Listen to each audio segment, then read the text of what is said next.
तो आज का जो टॉपिक है हमारा that is hyper conjugation, right.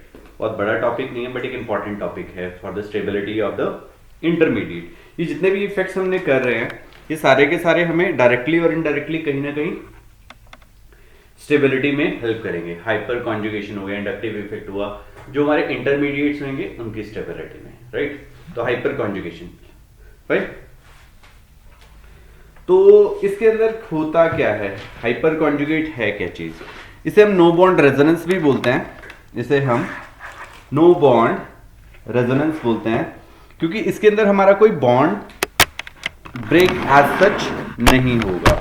मतलब प्रोटॉन जो है वो कहीं ना कहीं उसी के साथ, उस कार्बन के साथ ही, अल्फा कार्बन के साथ ही जुड़ा रहेगा, राइट। और इसको हम क्या बोलते हैं, बेकर-नेथन इफेक्ट भी बोलते हैं, राइट, बेकर-नेथन इफेक्ट। और इसे हम क्या बोलते हैं, सिग्मा पाई इफेक्ट भी बोलते हैं, क्योंकि सिग्मा पाई कॉन्जुगेशन पे काम करता है। सिग्मा पाई कॉन्जुगेशन लिख लीजिए,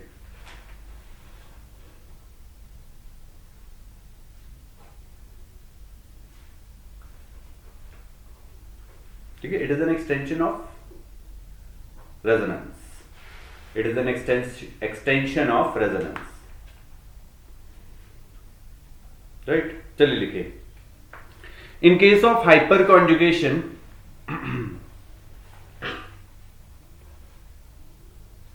in case of hyperconjugation,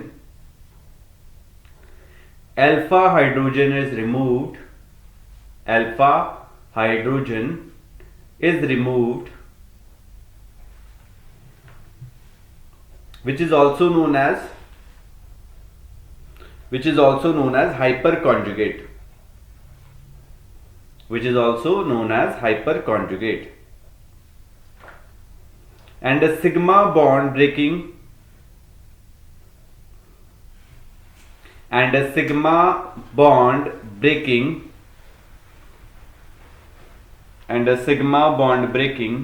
to form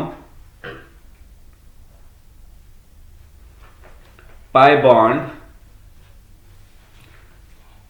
sigma bond breaking to form pi bond.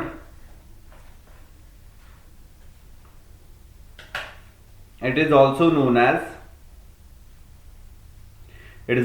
as sigma pi bond या conjugation.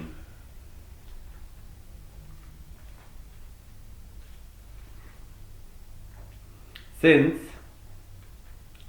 one bond is disappear from a carbon,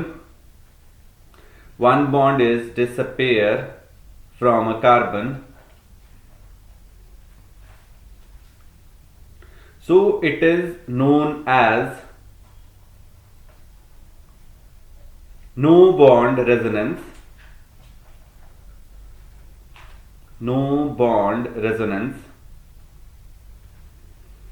It is also known as sigma pi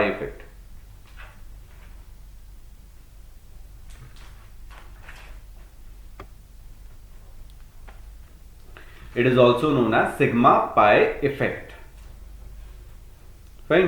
किस किस की stability को ये help करेगा, right. तो यहां पे हम इसकी स्टेबिलिटी के बारे में बात कर लेते हैं, कहां कहां पे ये इफेक्ट डालेगा स्टेबिलिटी के। हमारे पास कुछ चीजें होती है, एक कार्बोकेटायन होता है, एक कार्बन आयन होता है, एक फ्री रेडिकल था। तो ये कार्बन आयन की स्टेबिलिटी को इफेक्ट नहीं करेगा, ठीक है। कार्बोकेटायन एंड फ्री रेडिकल के लिए ये काम करेगा, राइट। पहली चीज ये होगी, इसकी स्टेबिलिटी के बारे में बात करेंगे हम। उसके बाद ये कहां पे और बात करने वाला है, यहां पे ये हो गया। उसके बाद हमारे पास ये काम करेगा एल्कीन्स के लिए भी, एल्कीन्स की स्टेबिलिटी के लिए, राइट। उसके बाद आ जाएगा हमारा बॉन्ड लेंथ, राइट। और उसके बाद आएगा हमारा बॉन्ड एनर्जी। इन सारे फैक्टर्स के लिए हम लोग इस हाइपर कॉन्जुगेशन का यूज करने वाले हैं, राइट। अब होगा कैसे ये देखिए जरा। हमने यहां पे क्या किया, एक लिया CH3 and this is CH2 plus, fine. This is the alpha carbon और इसके साथ में जितने भी हाइड्रोजन लगे हुए हैं वो सारे के सारे हाइपर कॉन्जुगेट माने जाएंगे। यहां पे हमने लिया एक और CH3 CH एंड CH3। अब देखिए जरा इसको हम ड्रॉ करते हैं। यहां पे हमने CH H H and CH2 plus लिया, राइट। इसमें क्या होगा, ये जो सिग्मा बॉन्ड है ये पाई बॉन्ड में कन्वर्ट हो रहा है और ये क्या बना के देगा, यहां पे ये H plus CH H double bond CH2। अब ये जो H प्लस है ये यहीं पे पड़ा रहेगा, ये यहीं पे रहेगा और कोई बॉन्ड नहीं है, तो इसलिए क्या बोल दिया इसे, नो बॉन्ड रेजोनेंस, राइट। अब एक बार ये H प्लस बना, दूसरी बार क्या होगा, ये वाला H जो है अपने सिग्मा बॉन्ड, ये जो सिग्मा बॉन्ड था इसे पाई में कन्वर्ट कर देगा। और तीसरे वाले में क्या हुआ, हमारे पास CH H, यहां पे H प्लस आ गया, डबल बॉन्ड CH2 हो गया। तो अभी यहां पे क्या हुआ था, 3 हाइपर कॉन्जुगेट थे, 1 2 एंड 3, राइट। इस वाले केस में क्या होगा हमारे पास, अब 3 ये इधर से बनाएगा हाइपर कॉन्जुगेट, क्योंकि ये वाला अल्फा था, ये वाला अल्फा था। अब अल्फा के साथ 3 हाइड्रोजन, यहां पे 3 हाइड्रोजन, तो टोटल हाइपर कॉन्जुगेट हमारे पास हो गए 6, राइट। अब देखिए CH3 C CH3 and CH3, अब ये वाले 3 हाइपर कॉन्जुगेट बनाएगा, ये वाले भी 3 बनाएगा, ये वाले भी 3 बनाएगा, तो टोटल हाइपर कॉन्जुगेट अपने पास कितने हो गए, 9, राइट। जितने ज्यादा हमने पढ़ा था बचपन में, more the resonating structures more is the stability. Clear हो गया, लिखिए जरा यहां पे, more the number of hyper conjugate more is the stability. More the number of hyper conjugate more is the stability, more is the number of stability, fine. अब देखिए जरा यहां पे यहां पे ध्यान दीजिएगा, यहां पे इसने क्या किया, 3 बार ही डबल बॉन्ड बना, मतलब ये पॉजिटिव चार्ज 3 बार ही खत्म हुआ। इस वाले केस में क्या हुआ, ये जो पॉजिटिव चार्ज था 6 बार ही खत्म हुआ, और इस वाले में क्या हुआ, ये जो पॉजिटिव चार्ज था कितनी बार खत्म हुआ, 9 बार, राइट। ये 3 बारी, ये 6 बारी और 9 बारी, और सबसे ज्यादा बारी यहां पे हुआ, ये पॉजिटिव चार्ज बहुत थोड़ा सा रह जाएगा, बार बार वो चेंज हो रहा है, तो इसी वजह से this is the most stable.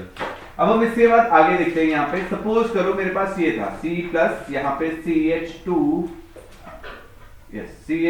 CH3 था, यहां पे CH3 एंड CH3 था, तो यहां पे कितने हाइपर कॉन्जुगेट बनेंगे इसके, ये वाले 3 बनाएगा, ये वाले कितने बनाएगा, 2 बनाएगा, ये वाला 1, तो टोटल हाइपर कॉन्जुगेट कितने हुए, 6, राइट। ये आपको ध्यान रखना है, आपको हाइड्रोजन का ध्यान रखना है यहां पे, तो यही हमारी स्टेबिलिटी को एक्सप्लेन करेंगे, राइट। तो यहां पे हम कार्बोकेटायन और कार्बोनायन दोनों के बारे में बात कर लेंगे। तो जितने भी अल्फा कार्बन पे हाइड्रोजन लगे उतने हमारे नंबर ऑफ हाइपर कॉन्जुगेट होने वाले हैं। क्लियर हो गया, नो बॉन्ड रेजोनेंस भी बोल दिया हमने इसे, बेकर-नेथन इफेक्ट भी बोल दिया, और सिग्मा पाई बॉन्ड भी बोल दिया, या सिग्मा पाई इफेक्ट बोल दिया। ठीक है जी, क्लियर हो गया जी। तो चलिए यहां पे हम लोग कुछ क्वेश्चंस करते हैं जिसमें हम नंबर ऑफ हाइपर कॉन्जुगेट्स निकालेंगे और उसके अकॉर्डिंग उनकी स्टेबिलिटी को भी हम एक्सप्लेन कर देंगे।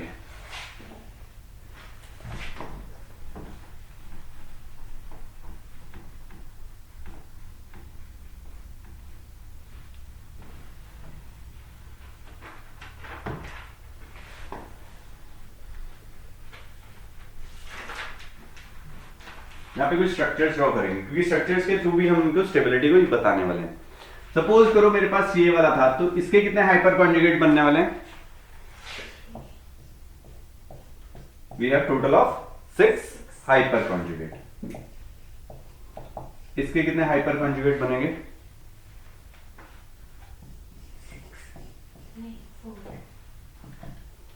We have how much, 4। Okay, देखते हैं।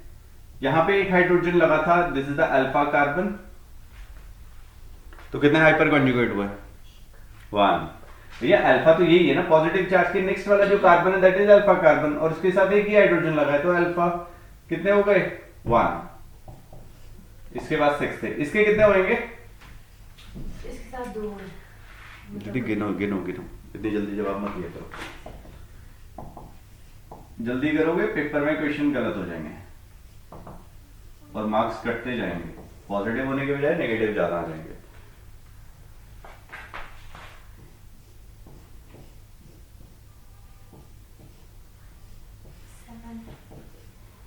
कितना मिलेंगे? 7। यहाँ पे CH3 लगा है, राइट, ये अल्फा है, यहाँ पे CH2 लगा है, यहाँ पे CH2 लगा है, तो we have total of 7 hyper conjugate. इसके अंदर बताइए कितने हाइपर कॉन्जुगेट होंगे?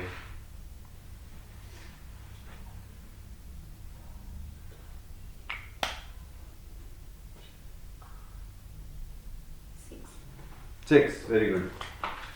Here we have 6 CH3, यहाँ पे CH2 और यहाँ पे एक H है, तो we have total of 6 hyper conjugate, right. ये तो था कार्बोकेटायन के लिए।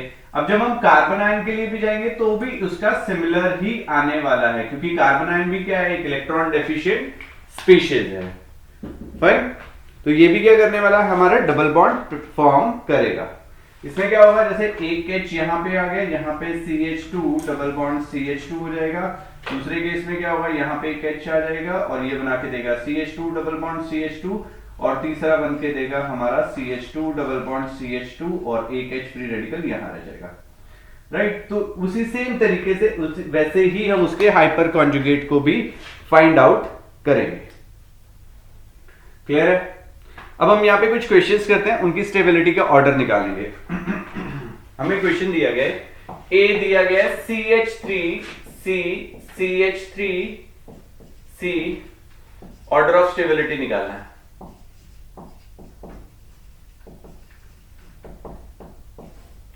ए ये हो गया, बी हमने निकाला CH3 CH CH3 CH2 with a positive sign, and C is CH3 CH2 CH CH3, right. बताइए ABC में से क्या ऑर्डर आने वाला है हमारा स्टेबिलिटी ऑर्डर, और ये कैसे बताएंगे हम? With the help of number of hyper conjugate.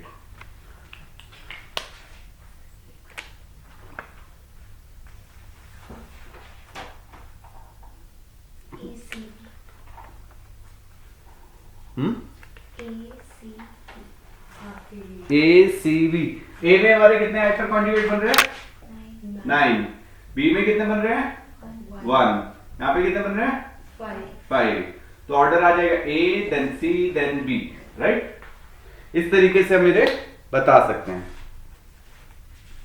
Next देखिए, स्टेबिलिटी ऑफ एल्कीन्स की हम बात करेंगे यहाँ पे, राइट। हमने कार्बोकेटायन और फ्री रेडिकल के बारे में बात किया, अब हम बात करेंगे स्टेबिलिटी ऑफ एल्कीन्स के बारे में, राइट।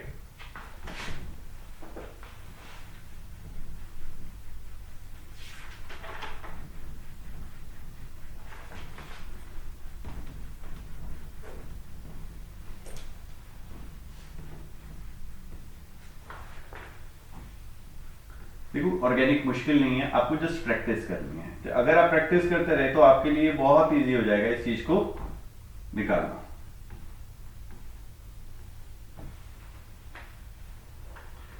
राइट, चलिए टॉपिक लिखिए, stability of alkenes.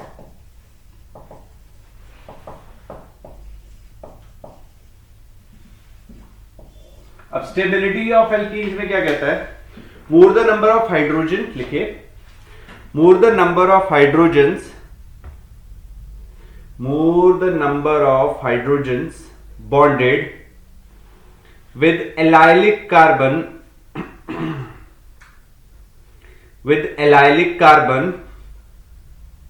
more stable alkene.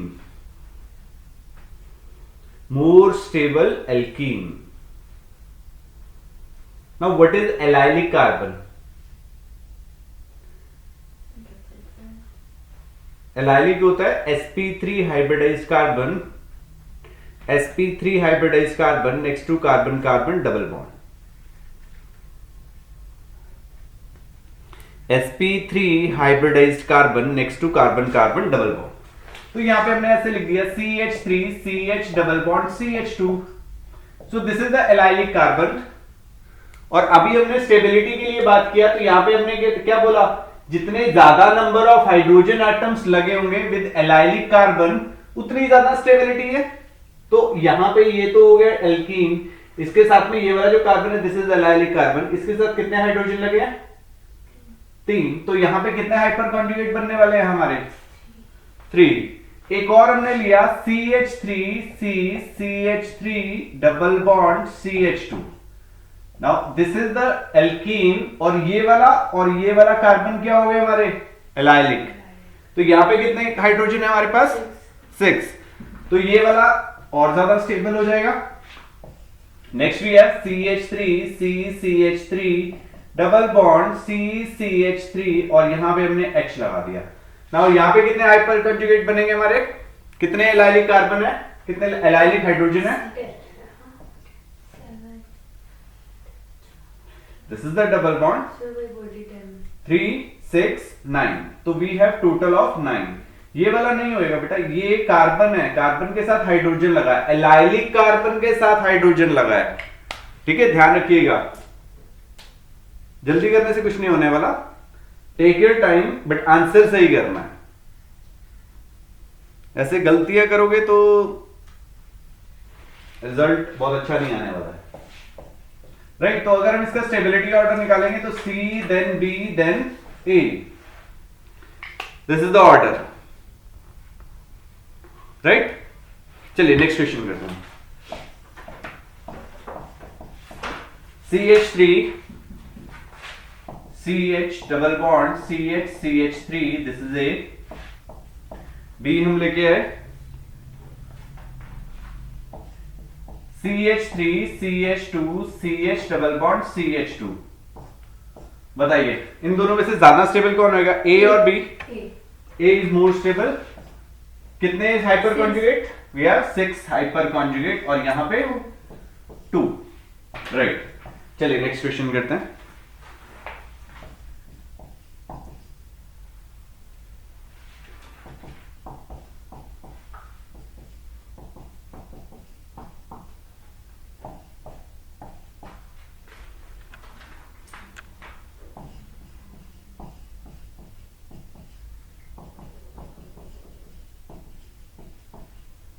Right, ए और बी में मोर स्टेबल कौन होगा,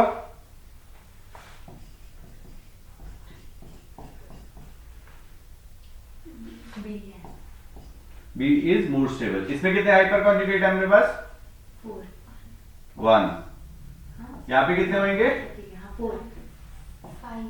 5।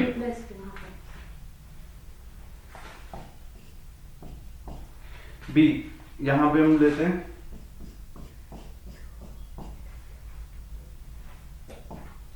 right among A and B which is more stable,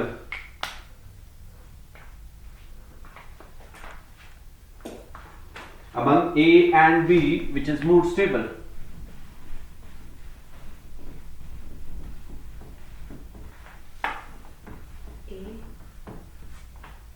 number of hyperconjugate in A, 4 and B में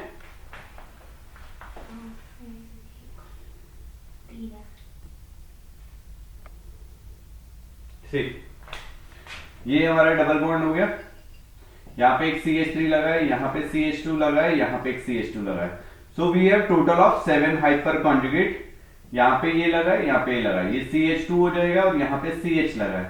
सो we have total of 3 hyper conjugate. तो A is more stable.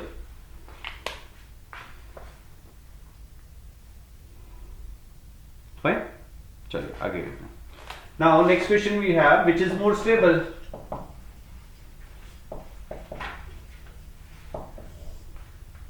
Fine,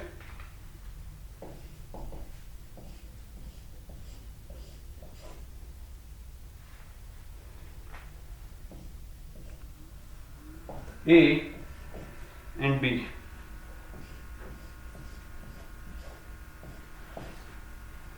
Which is more stable, A or B?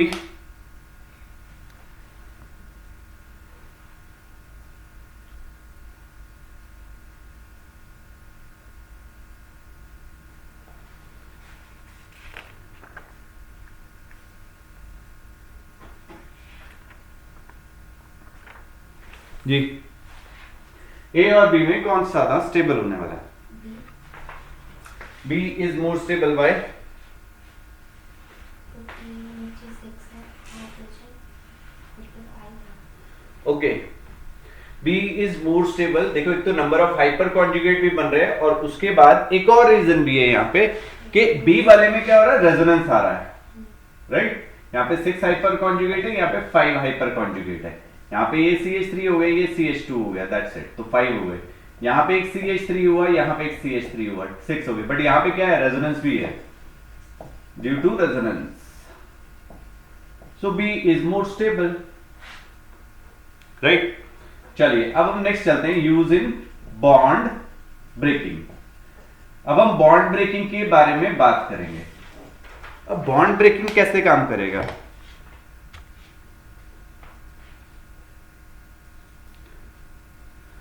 Use in bond breaking, चलिए लिखिए, it is of two type, it is of two types. First is the ionic, second is the free radical, right? अब देखिए जरा, आपने HCl लिया, इसको आप कैसे तोड़ सकते हो, H प्लस और Cl माइनस में, या हम इसे तोड़ सकते हैं, H फ्री रेडिकल बना दिया और एक Cl का फ्री रेडिकल बना दिया,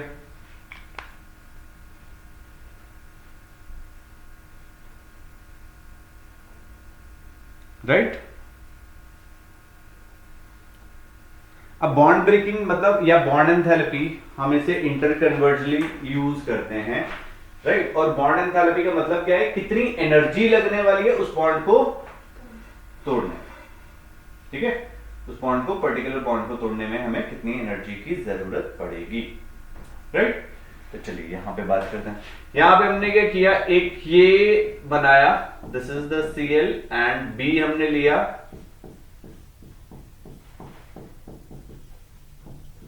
कौन से वाला बॉन्ड जो है हमारा इजीली क्लीव करेगा, A और B?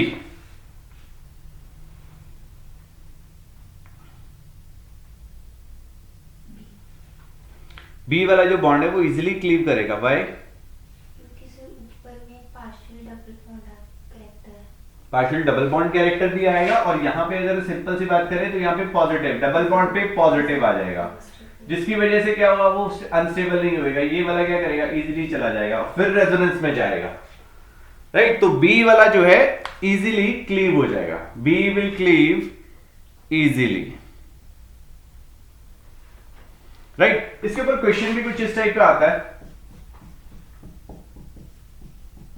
सपोज करो हमें एक ये दे दिया, इसे तोड़ने में हमारी अल्फा एनर्जी लग रही है, इसको तोड़ने में बीटा एनर्जी लग रही है, which will have higher, which will require more energy to cleave CH bond, alpha or beta? Beta. Beta, very good, right? Beta require more energy as compared to alpha, fine? क्योंकि कोई भी चीज instability की तरफ move नहीं करेगा, तो ये आपको ध्यान रखना है,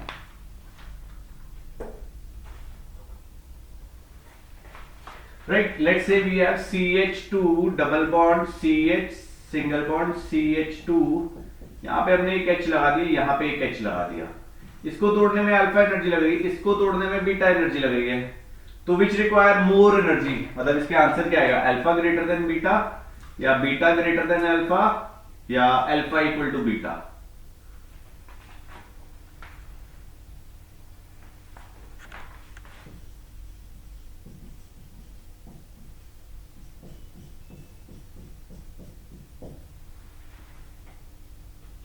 अल्फा में ज्यादा एनर्जी। अल्फा में ज्यादा एनर्जी लगेगी, very good. Alpha require more energy, क्योंकि यहां पे क्या हो रहा है, डबल बॉन्ड पे पॉजिटिव साइन आ जाएगा, तो वो टूटेगा ही नहीं, राइट? अब हमने एक नया, एक और कंपाउंड लिया, इसको तोड़ने में लेट्स से हमारी अल्फा एनर्जी लगी, इसको तोड़ने में हमारी बीटा एनर्जी लग रही है, इसको तोड़ने में गामा एनर्जी लग रही है। What is the order of alpha, beta and gamma?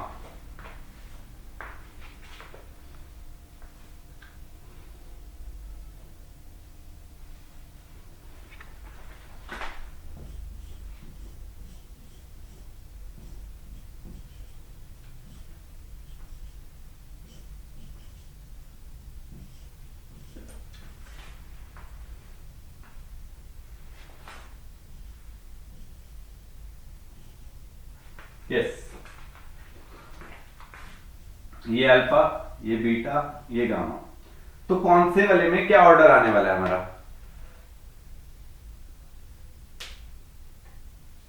Alpha की एनर्जी सबसे ज्यादा होगी क्योंकि डबल बॉन्ड पे पॉजिटिव आ रहा है, ध्यान रखिएगा। सो अल्फा पे सबसे ज्यादा होगी। अब बीटा और गामा पे आ गई। अब बीटा और गामा में क्या ऑर्डर आएगा? देखो बन क्या रहा है यहां पे? फ्री रेडिकल, यहां पे भी फ्री रेडिकल। कंफ्यूज हो गए? अब ये भी बेंजीन के नेक्स्ट पे लगा, ये भी बेंजीन के नेक्स्ट पे लगा। अब क्या क्या आएगा यहां पे? कौन सा फैक्टर आएगा?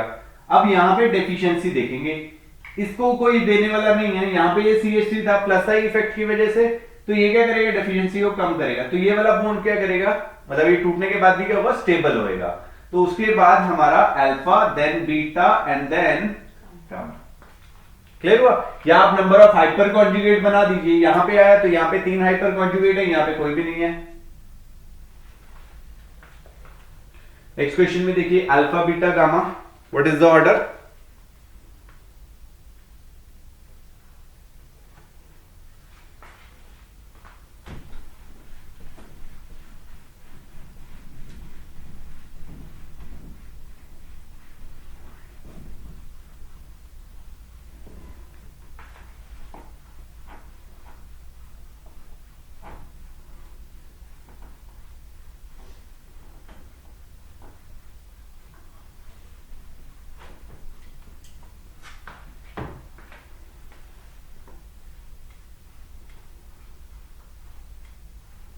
यार देखता हूं आपको इनके कुछ प्रैक्टिस क्वेश्चंस भी डाल दूंगा, ठीक है? बाकी लोगों को डिस्क्रिप्शन में मिलेंगे, इसके नीचे शीट अटैच कर दूंगा। फाइन, चलिए करिए। प्रैक्टिस क्वेश्चंस मिल जाएंगे।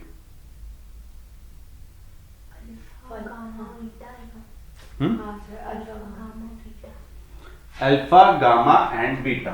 सर जो ये वाला है वो हमारे उसके कारण हो रहा है ना, मेटा के कारण। वो पोजीशन होती है नहीं कुछ और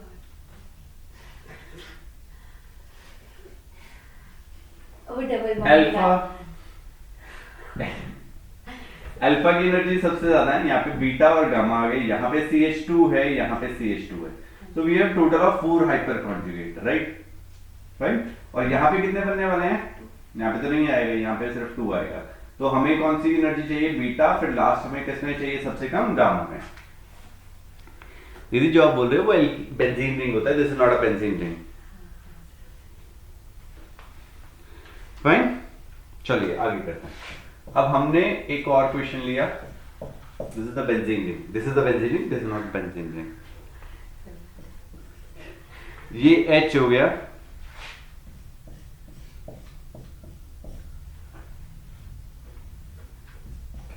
यहां पे ये एक हाइड्रोजन लगा है,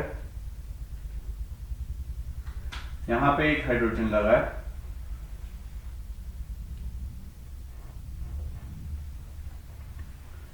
यहां पे एक हाइड्रोजन लगा है, राइट? सो अब यहां पे अल्फा बीटा गामा डेल्टा क्या होते हैं? This is alpha, this is beta, this is gamma and this is delta. So what is the order of alpha beta gamma and delta?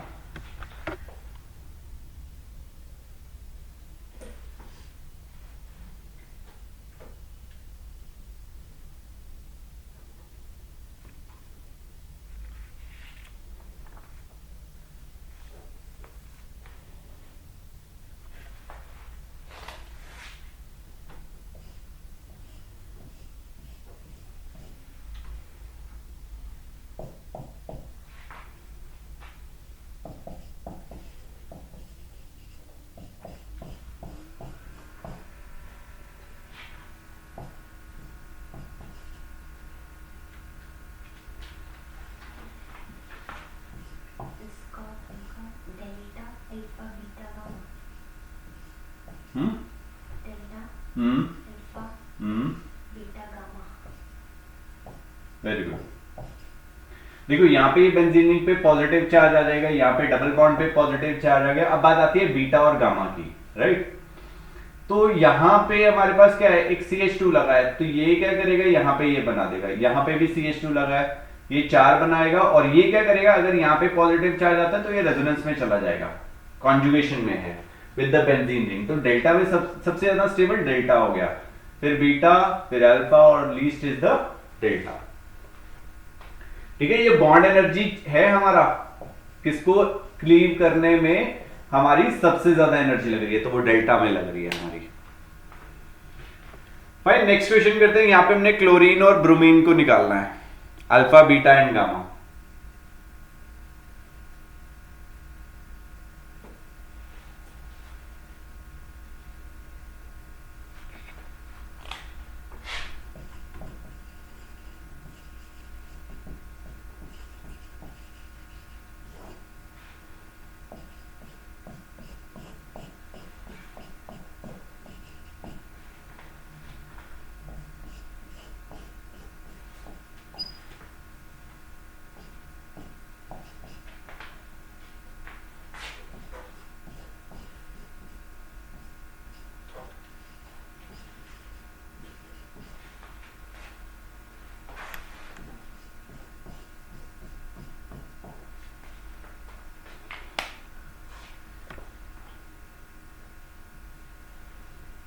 हाँ जी, निकला ये। सी, सबसे ज्यादा एनर्जी हमें अल्फा के लिए चाहिए, क्योंकि ये डबल बॉन्ड पे पॉजिटिव चार्ज आएगा।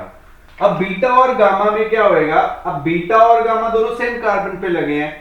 अब इसके अंदर हम बात करेंगे कौन से वाली बॉन्ड एनर्जी, हमें क्या चाहिए, बॉन्ड एनर्जी। जिसका बॉन्ड बड़ा होएगा वो इजीली क्लीव होएगा। अब क्लोरीन और ब्रोमीन में साइज किसका बड़ा है, ब्रोमीन का, तो जिसका बॉन्ड लेंथ बड़ा होएगा वो इजीली टूट जाएगा। तो यहां पे इन दोनों में से किसको ज्यादा एनर्जी चाहिए, बीटा को ज्यादा एनर्जी चाहिए, और लीस्ट एनर्जी चाहिए हमारे गामा को। राइट, क्लियर हो गया। फाइन, अब ये वाला एक स्टेबिलिटी ऑर्डर बताना है, A B C and D।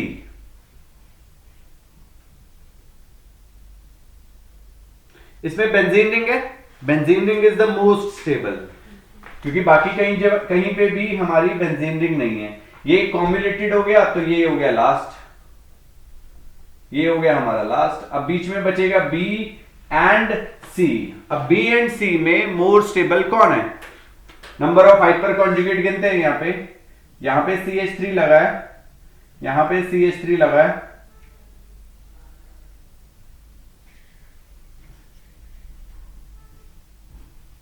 देखो यहां पे ये डबल बॉन्ड लगा हुआ था, यहां पे ये डबल बॉन्ड लगा हुआ था, तो इसके पास एक ये अल्फा हो गया, ये वाला भी अल्फा हो गया। यहां पे कितने हो गए, 5, यहां पे कितने हो गए, 5, तो टोटल हाइपर कॉन्जुगेट कितने हुए अपने, 10। क्लियर हो गया। अब यहां पे बात करते हैं, ये वाला हमारा डबल बॉन्ड था, यहाँ पे एक हाइड्रोजन यहां लगा, एक हाइड्रोजन यहां लगा, तो we have total of 2 hyper conjugate. तो जितना ज्यादा हाइपर कॉन्जुगेट होंगे उतनी ज्यादा स्टेबिलिटी होगी।